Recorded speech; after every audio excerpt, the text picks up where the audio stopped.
bayan.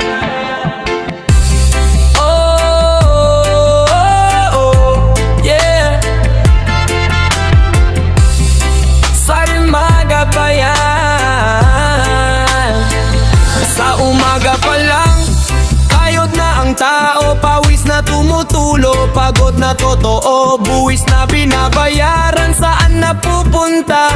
Bakit ang mahirap lalo pang lumuluha? Mga bata sa kalye, gutom ang dala, habang nasa taas, bulsa'y lumalala. Mga proyekto raw pero walang saysay, pera ng bayan, bakit ninanakaw pa rin? Pera ng bayan para sa mamamayan, hindi para sa luho ng sinumang may kapangyarihan.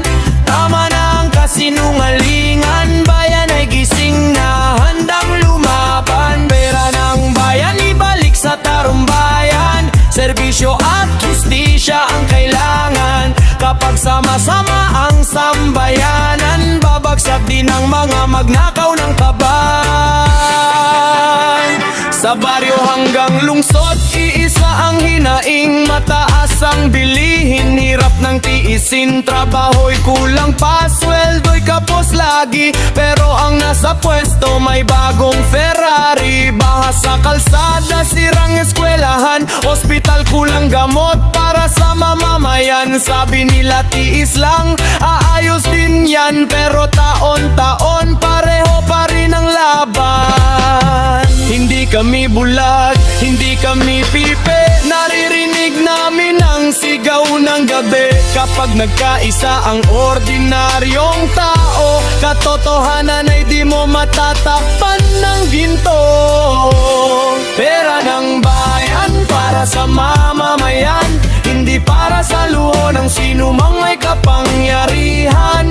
Tama na ang kasinungalingan, bayan ay gising na handang lumaban. Pera ng bayan ibalik sa tarumbayan, serbisyo at hustisya ang kailangan. Kapag sama-sama ang sambayanan, babagsak din ang mga magnakaw ng kaban. Pera ng bayan para sa mamamayan, hindi para sa luho ng sinumang may kapangyarihan.